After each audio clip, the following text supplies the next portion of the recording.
The scent of baking bread in the late afternoon air of Oak Creek, Colorado was usually a promise of comfort, warmth, and the simple pleasure of a meal. But for Alara Vance, it was a torment. It hung in the cold, crisp air, a cruel mockery of her empty stomach and the gnawing hunger of her two children, Liam and Maya, huddled in their unheated apartment a few blocks away. The sun was a weary orange stain on the horizon, casting long, skeletal shadows of the Rocky Mountains across the town. This wasn't the Oak Creek people saw in glossy brochures with its quaint ski lodges and artisan coffee shops.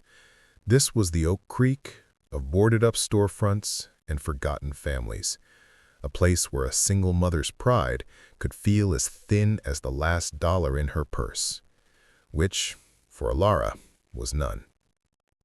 She stood outside Miller's Bakery, her breath a small white cloud in the frigid air.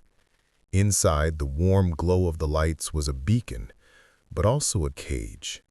She saw her reflection in the window, a gaunt face, tired eyes that had seen too much, and a winter coat that had been new when her late husband, David, was still alive. She remembered him, his laughter echoing in their small home, the way he would bring home a loaf of Miller's best sourdough just because. Those memories felt like a different lifetime, a different person. The Alara of today was a survivalist, a woman who had spent the last 2 months on the razor's edge of eviction notices and food stamps applications that seemed to go nowhere. Her last hope had been a temp job at the local diner. But a flu outbreak had shut the place down, leaving her with a hollow paycheck and an even more hollow feeling in her gut. She watched old Mr. Miller, his hands dusted with flour, place a fresh batch of whole wheat rolls on a wire rack. They were plump, golden, and looked impossibly delicious. Her children hadn't had a proper meal in days, surviving on thin soups and stale crackers. That's when the thought, cold and sharp as the mountain air, solidified in her mind. This wasn't about stealing. This was about saving. The act was quick, a blur of motion. She slipped in, her eyes fixed on the fresh sourdough loaf on the counter, and with a swift, practiced hand, she reached out, a silent prayer on her lips. She didn't have time for hesitation or guilt.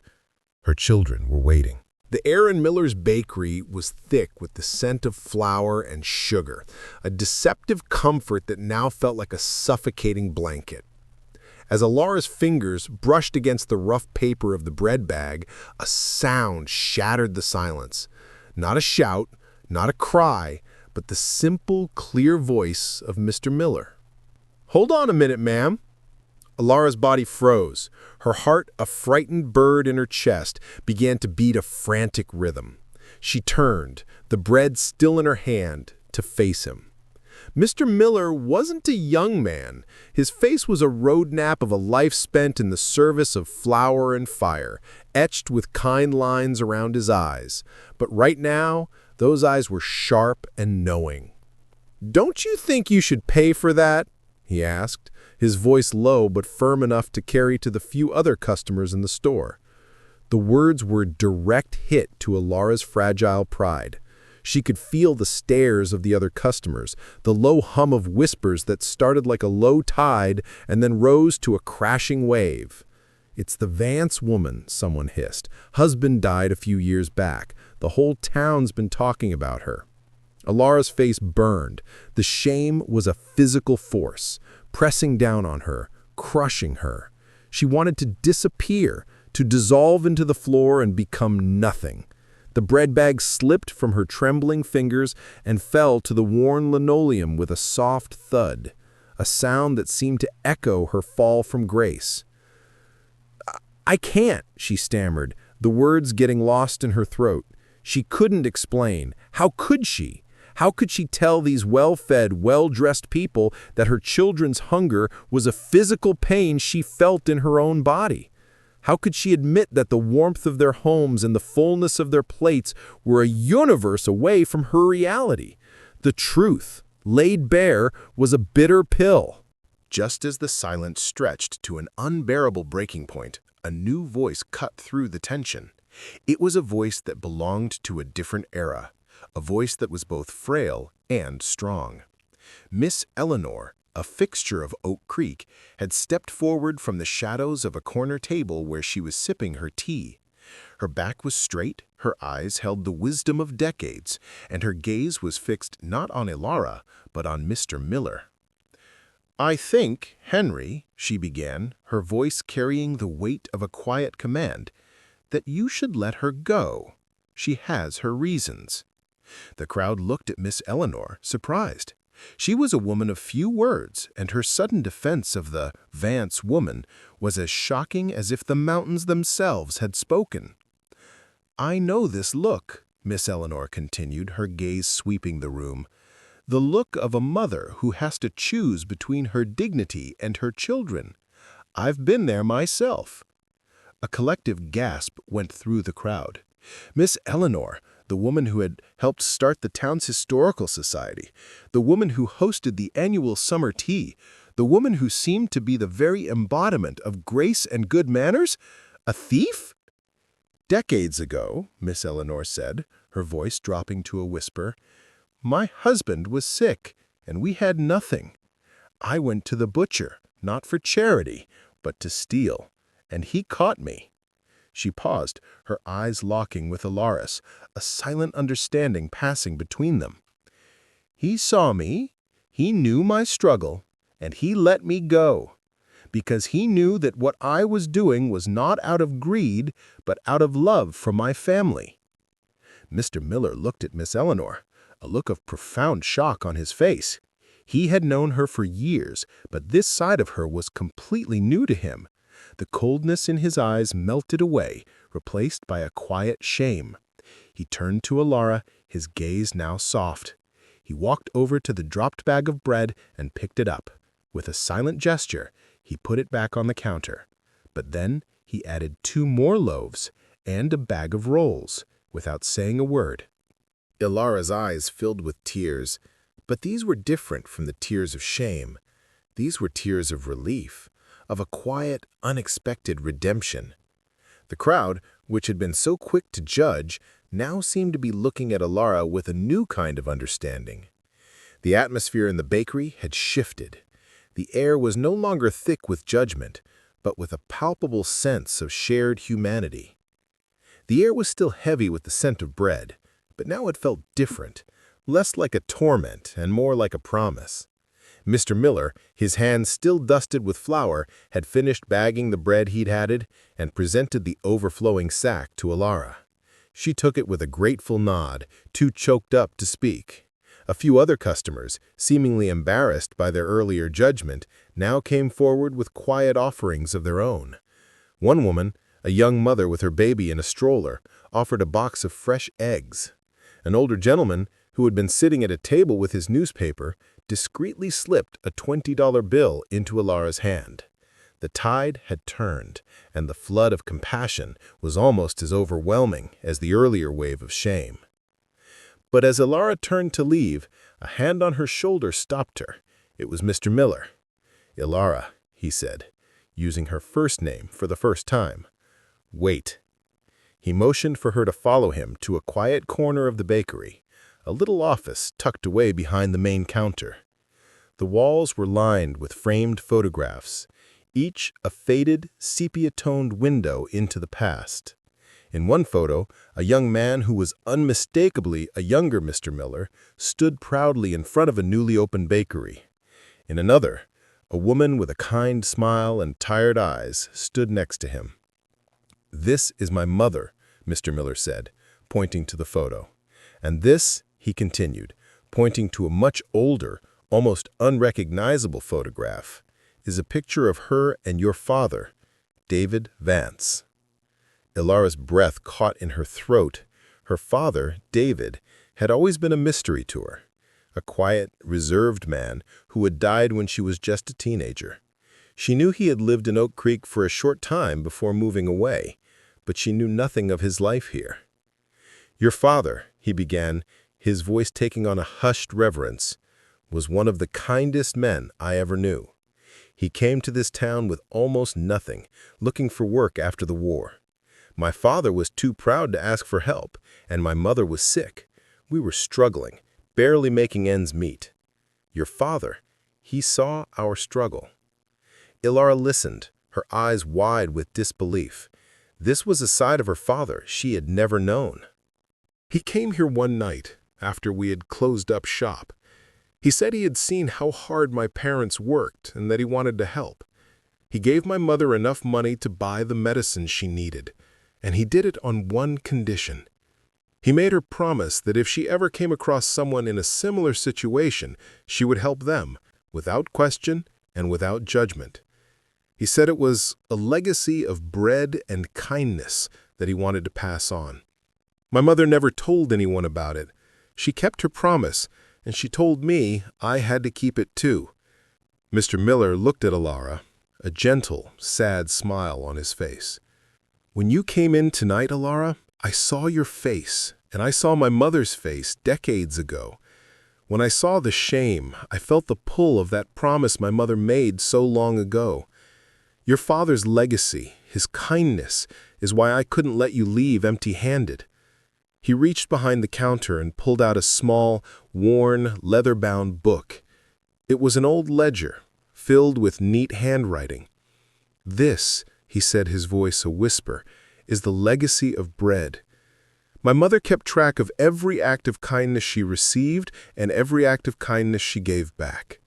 Your father's name is in here, and so is Miss Eleanor's. And now, Ilara," he said, turning a new, blank page, "yours will be too."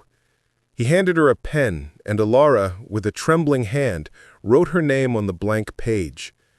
The simple act felt more profound than any legal contract she had ever signed. "This isn't charity, Ilara," he said, his voice firm and steady. "This is a debt paid forward.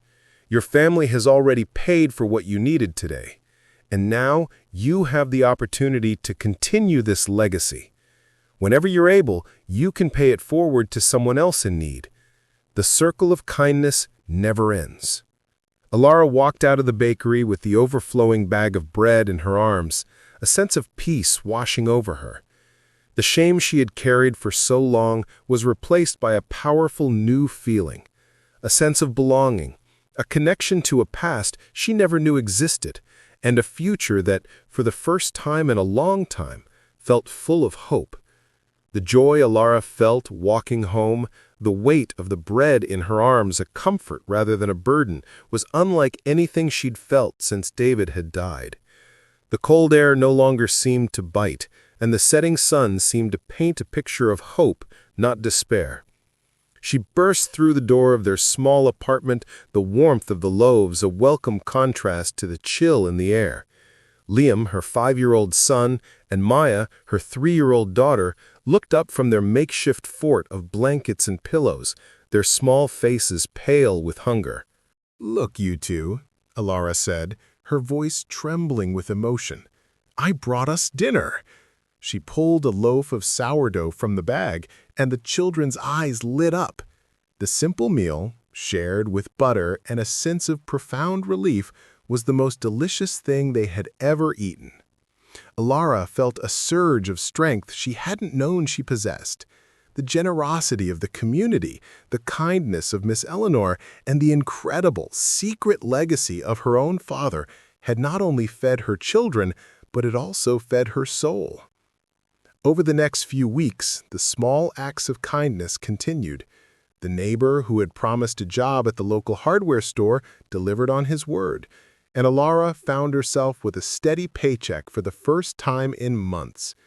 The woman with the baby, whose name was Sarah, brought over a box of clothes that her own child had outgrown, all in perfect condition.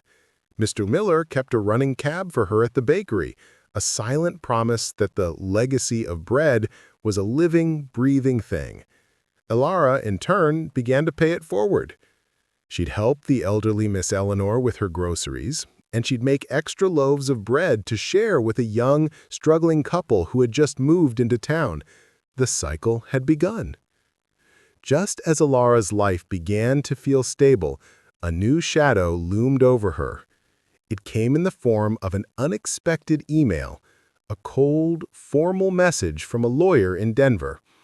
The email was a notification of a will reading for her late husband's uncle, Silas Vance. Silas was a distant relative, a man Ilara had only met once at her wedding. He was a cold, calculating man who had always seemed to resent David's simple happiness. The email stated that, as David's widow, Ilara was required to be present at the reading. Ilara's heart sank.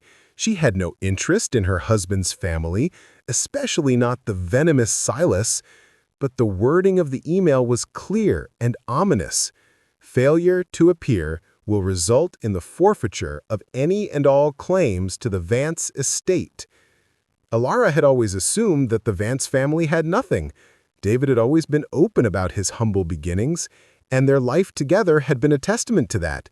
But the formality of the email, the mention of an estate, sent a shiver of unease down her spine.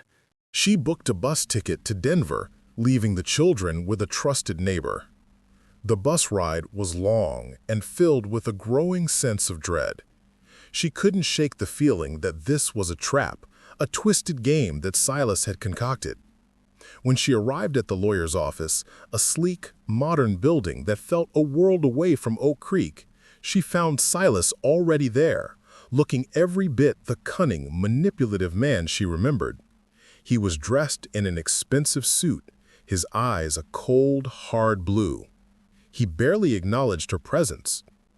The lawyer, a stern man named Mr. Abernathy, began to read the will. It was a tedious process, but as he spoke, Ilara's mind reeled. The uncle, a distant and reclusive man, had been a secret millionaire. He had left his entire estate to his only heir, Silas.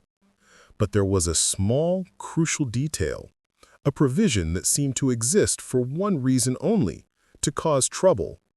The will contained a codicil, a legal clause that stated that in the event Silas was unable to be a fit and proper guardian to a minor in the family, the estate would be split between the remaining relatives.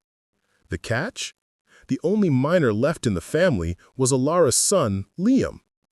Silas's eyes met hers across the room, and a cold, cruel smile spread across his face. He knew. He knew about the codicil, and he knew it was his opportunity to cause trouble. The will was not about inheritance, it was a weapon. And Ilara, with her newfound stability, was a perfect target. She had nothing, and he had everything to gain by taking it all away. He didn't need to say a word. The message was clear. Her journey to a new life had just begun, and the greatest threat to that life was not hunger or poverty, but a man who would stop at nothing to tear her family apart. Ilara returned to Oak Creek with a heavy heart. The meeting with Silas had been short, but the aftershocks were long and painful. She knew he wouldn't stop at just being a menace. He was going to use this codicil, this obscure legal loophole, to prove that she was an unfit mother and that Liam should be placed under his care. His motives weren't about the boy, they were about control and a deep-seated resentment of her and her late husband, David. He wanted to claim the full inheritance, and he saw Ilara and her children as an obstacle to be removed. The following week, a letter arrived. It was a formal notice from a Child Protective Services agency in Denver, stating that they had received an anonymous tip about the welfare and living conditions of the Vance children. It requested an inspection of her home and an interview with her and her children. Ilara's hands shook as she read the letter. The word anonymous was a transparent lie. She knew exactly who had sent it. Panic set in. She looked around her small apartment, which was clean but far from perfect. The couch had a tear in it, the carpet was threadbare, and the toys were well loved and worn. It was a home, a loving home. But would a social worker see it that way? Would they see the love and resilience, or would they see the poverty and the potential for a legal case? She knew she couldn't face this alone. She put the children to bed, and with her heart pounding, she walked to Mr. Miller's bakery. The lights were on, and he was in the back, meticulously cleaning the ovens. When he saw her, his face, usually so kind, was etched with worry. He had heard about the letter from a town council member and had been expecting her. He invited her in and sat her down with a cup of hot chocolate, a small gesture of comfort in the face of her growing despair. "Alara," he said gently, "I know what you're up against. This isn't just about a legal battle. This is about a man who wants to destroy a family." Alara, tears streaming down her face, told him everything about Silas, the codicil, and his insidious plan. Mr. Miller listened patiently, his hands clasped in front of him. When she was finished, he didn't offer empty platitudes. He offered action. "The Millers don't fight with lawyers. We fight with community. This town, this little place with its big heart, is our greatest weapon. We are going to show this man that you are not alone, that we are your family now." He called Miss Eleanor, who had a network of friends throughout the town. He called Sarah, the young mother who had given Alara the clothes. He called the man from the hardware store. The word spread like wildfire. The next morning, Alara woke up to a group of people standing outside her apartment. They weren't there to judge her. They were there to help. The man from the hardware store brought tools and paint to fix the torn couch and the peeling paint. Sarah brought a new set of curtains and helped Alara sew a beautiful quilt from the children's clothes. A retired carpenter offered to repair the front door, and a woman who was a retired teacher offered to tutor Liam and Maya to show that they were being well educated. The town had become her army, and their weapons were not of war, but of kindness. When the social worker, a stern woman named Miss Jones, arrived for her inspection, she was met not with a broken home, but with the community in action. She saw the fresh paint, the new quilt, the mended furniture. She saw the children, healthy and happy, playing with new toys that had been donated. She saw Alara, not as a victim, but as a strong, determined mother surrounded by people who loved and supported her. Alara's fight was a different kind of fight. It wasn't one of fists and weapons. It was a fight for her dignity, for her family, and for her right to be a mother. And in that moment, as she watched the social worker's face soften, she knew that with her new family of friends, she was going to win. The social worker, Miss Jones, left Alara's apartment with a different opinion than the one she had arrived with. Her report, as she later told Alara in a brief professional phone call, was glowing. She noted the clean and organized environment, the evident love and care for the children, and, perhaps most importantly, the strong community support. The anonymous complaint was marked as unfounded, and the case was closed. Alara breathed a sigh of relief, the first she had felt in weeks. She had won the first battle, but she knew, in the cold pit of her stomach, that the war was far from over. The calm was short-lived. A few days later, a formal summons arrived via a process server. It was a court order, a petition filed by Silas Vance for the full and immediate custody of her son Liam. The legal document was dense, but its intent was clear. It claimed that Alara was an unfit mother and that Liam was in a neglectful environment.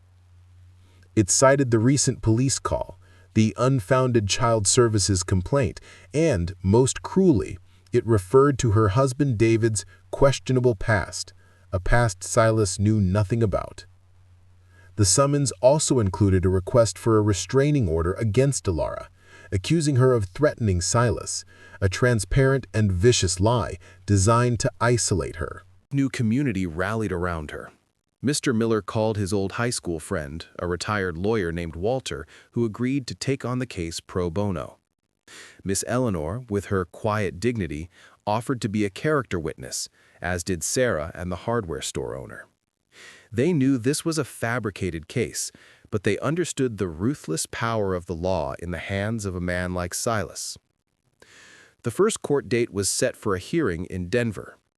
Alara felt a familiar dread, a cold fear that had plagued her before. She was back in the big city, alone, and facing a man with a bottomless well of money and a heart full of poison. Silas, dressed in a tailored suit, oozed confidence and superiority. He had a top-tier lawyer by his side, a man who looked like he'd just stepped off the set of a legal drama. The hearing was a blur of legal jargon and painful accusations. Silas's lawyer painted a picture of Ilara as a desperate, unstable woman who was exploiting her children for personal gain. He presented the child services report, twisting the details to sound suspicious. He spoke of the unfounded complaint as a cover-up for a very real problem. It was a masterful performance of deceit. But Walter, her unassuming lawyer, was prepared. He had been a public defender for decades, and he knew how to fight with truth and heart, not with money.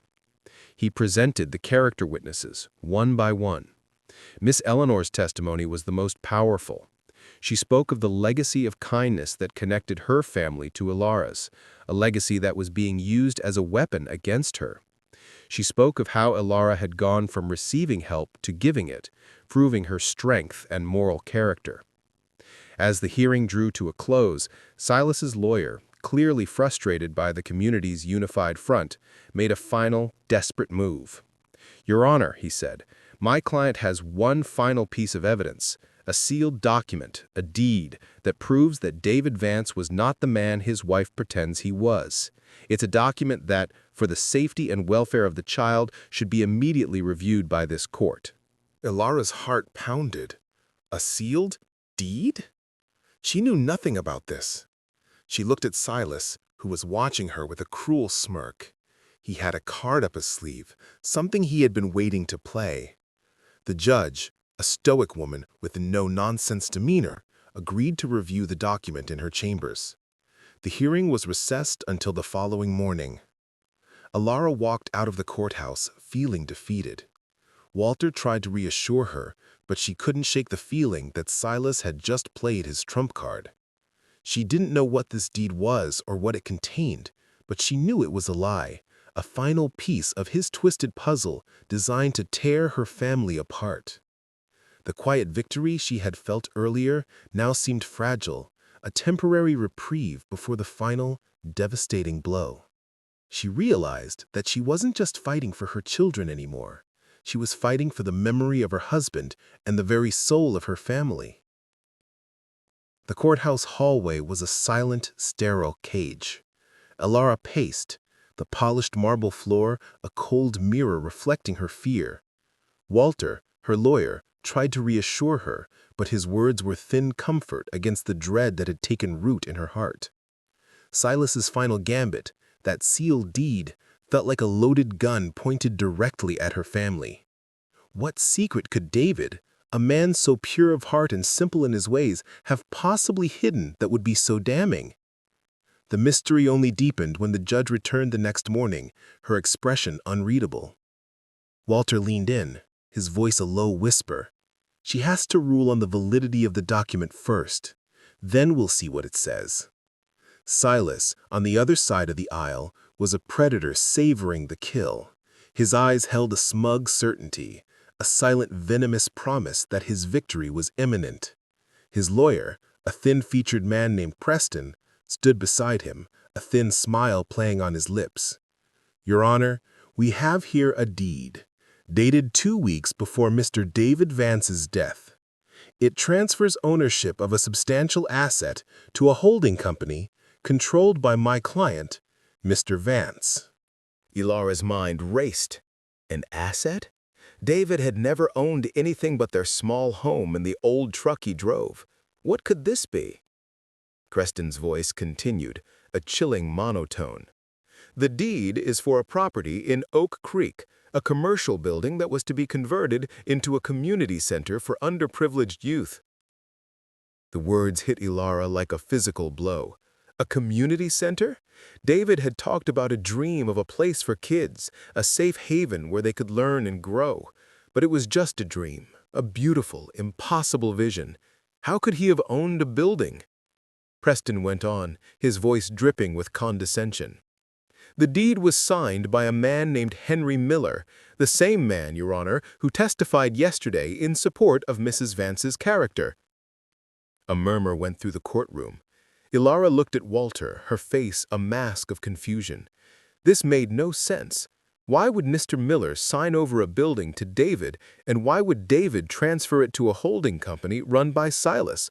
It was an intricate web of deceit, a carefully constructed trap. Preston then produced a crumpled photograph, which he presented to the judge and then to the room. It was a picture of a young David Vance, looking tired and disheveled, shaking hands with a much younger Henry Miller. The photo was taken in a shady back alley, the two men looking like they were in the middle of a secret transaction. "This is not a story of a beloved member of the community, Your Honor," Preston stated, his voice now a booming indictment. "It is a story of a fraudulent real estate deal. Henry Miller, in a desperate attempt to save his struggling bakery, sold a property he did not legally own to Mr. Vance. Mr. Vance, in turn, had to secretly offload it to a holding company run by Silas. It was an intricate web of deceit, a carefully constructed trap. This deed proves that David Vance was a con artist and that his wife, by extension, is unfit to raise a child who would inherit his same moral compass." Ilara felt the blood drain from her face. The words felt like a desecration of her husband's memory. David, a con artist? It was a monstrous lie, one he had no way to fight from the grave. She looked at Silas, whose triumphant smile was now a full-blown, cold sneer. He had not only poisoned David's memory, but had also dragged Mr. Miller's name through the mud. Just as the judge was about to speak, Walter rose to his feet. "Your Honor, this is a baseless accusation. Mr. Miller is a man of honor, and Mr. Vance was a pillar of his community." "Objection," Preston shouted. "Speculation." "I am not speculating, Your Honor," Walter said, his voice now a quiet, powerful counter-argument. "I am simply stating the facts. There is a missing piece of this puzzle. The deed is one thing, but there must be a motive. There is a story here that Mr. Vance is conveniently leaving out." He turned to Preston. "Why would your client, a successful businessman, go to such great lengths to acquire a worthless piece of property?" Silas's sneer faltered for a second, a flicker of panic in his eyes. He quickly regained his composure, but the damage was done. Walter had exposed the chink in his armor. This wasn't just about a deed. It was about something far more valuable. The judge, her eyes narrowed, slammed her gavel down. "We will reconvene in 1 hour. Both parties are to find a way to reconcile these conflicting claims. Mr. Preston, I want to see the complete transaction records. Mr. Walter, I want a full account of Mr. Vance's relationship with the Miller family. And I want the truth. This court will not be used for a personal vendetta." As they broke for recess, Ilara's heart pounded with a new sense of urgency. The lie was so intricate, so carefully crafted, that it had to be a fabrication. She had to find the truth, not just for her children, but for David's memory. She knew where she needed to go. She needed to go back to the source of it all, to the one person who held the key to her past and her future, Mr. Miller. She had to find the truth, not just for her children, but for David's memory. It was an impossible task, but she knew she had to try. The 1-hour recess felt like a lifetime. Ilara, frantic, called Mr. Miller from her cell phone. The connection was spotty, but his voice, when it came through, was a lifeline. He listened to her with a quiet patience as she recounted every detail of the hearing, the deed, the photograph, and the lies Preston was telling. "It's all a lie, Henry," she cried, her voice raw with emotion. "David would never do that. He would never betray you." There was a long silence on the other end of the line. Ilara could hear the gentle hum of the bakery's old refrigerator. When Mr. Miller finally spoke, his voice was heavy with a sorrow she couldn't place. It's not a lie, Alara. The deed is real. I did sell him that property, but the story is much more complicated than they want you to believe. What story, Henry? She pleaded. Tell me, I need to know. It's the very property your father left us money for all those years ago, he confessed, his voice a low whisper. He knew it was a worthless piece of land, a dilapidated building. He knew it was a terrible investment, but he saw the potential. He saw our future. He made my mother promise to hold on to it, to rebuild her life, and to keep the deed as a testament to his kindness. He said it was a symbol of hope. So when he needed it back, I gave it to him. I knew he was up to something, but I never knew it was so dark. Ilara's mind reeled. It was all true. But why? Why would David take a symbol of hope and turn it into a worthless legal document that could be used against his own family? Just as Ilara was about to lose all hope, an idea, a tiny, fragile thought bloomed in her mind. It was a memory, a flash of her late husband in the garage, hunched over an old computer, working on something he called a legacy project. She remembered him saying, "This is for the kids, Ilara. When I'm gone, they'll have something to hold on to." She explained this to Walter, her voice filled with a renewed sense of purpose. "Walter," she said, "I think I know where the truth is. It's in our house, in the garage." Walter, seeing the fire return to her eyes, didn't hesitate. "I'll go get a court order," he said, "and have the police go to your home and get it. We'll show them who the real villain is here." As the clock ticked down to 0, Ilara returned to the courtroom. Silas looked at her, his eyes mocking her. "You have nothing, Ilara," he sneered, "just like your dead husband." But Ilara just smiled, a small, knowing smile. "I don't need anything, Silas," she said, her voice steady and sure, "because my husband left me something far more valuable than a deed. He left me the truth." The hearing began, and just as Preston was about to deliver his final damning testimony, a police officer entered the courtroom and handed a flash drive to Walter. Walter plugged the drive into a laptop and projected its contents onto a large screen for the court to see. It was a video, a digital diary of David Vance's final project. On the screen, David, looking pale and gaunt, but with a look of pure determination in his eyes, began to speak. "If you're watching this," he began, his voice raspy, "it means I'm gone. I wanted to tell you about the deed. I knew I didn't have much time left, so I couldn't risk leaving the property to Ilara in my will. The taxes alone would have destroyed her. So I came up with a plan. I was going to use the property as collateral to secure a loan for a children's trust fund. A real, legal, and ironclad trust fund that would provide for our kids for the rest of their lives. But I had one condition. The money was to be managed by a third party, a trusted friend I knew from my past, a man who believed in kindness and community. A man named Silas Vance." Ilara's heart stopped. She looked at Silas, who was watching the screen, his face a mask of shock and horror. "I trusted him," David's voice continued, thick with emotion. "I knew he was ambitious, but I believed he was a good man. I believed he would do the right thing for our kids. But I was wrong. I was so wrong. A few weeks ago, I found out Silas had been using the trust fund for his own personal gain, diverting the funds to a private account, and was preparing to abandon the children. He was going to leave them with nothing." On the screen, David, now visibly weak, looked directly into the camera. "If you're watching this, Ilara," he said, tears in his eyes, "I'm so sorry. I should have told you, but I was afraid.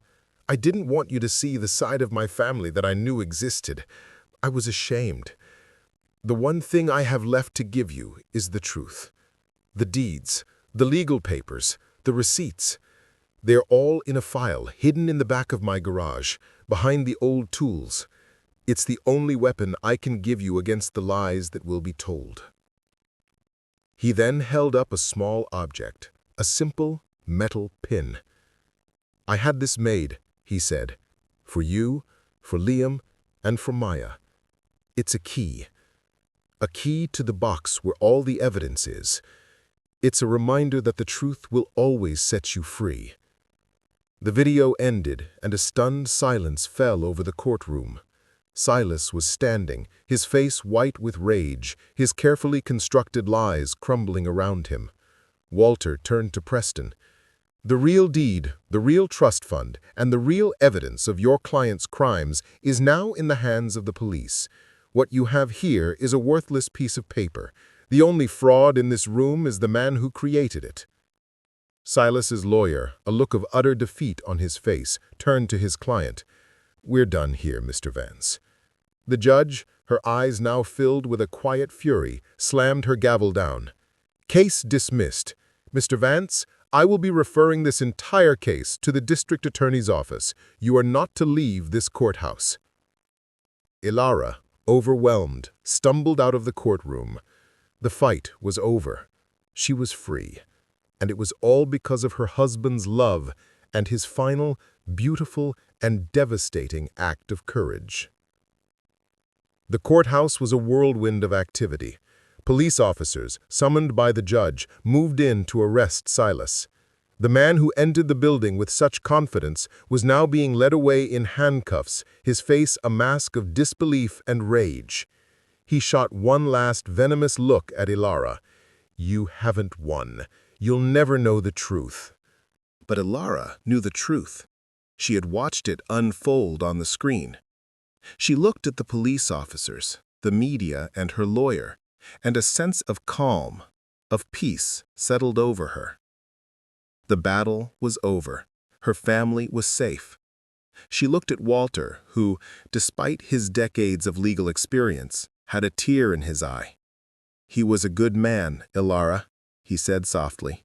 "A very good man." The news of the trial, a real-life David and Goliath story, spread like wildfire. The small-town bakery, the kind-hearted baker, the old woman with a secret, and the young mother who refused to be broken became a national sensation. Journalists descended on Oak Creek, eager to hear the story of the legacy of bread. Ilara and her children, now safe from Silas's manipulations, became local heroes. The community, which had once been so quick to judge, now looked at her with a quiet reverence. She was not just the woman who had stolen a loaf of bread. She was the woman who had fought for her family and had won. A few months later, Ilara, with the help of Walter, secured the funds from her husband's trust. The money was a staggering amount, more than she could ever have imagined. It was enough to give her children a life they deserved, and more. But Ilara knew what she had to do.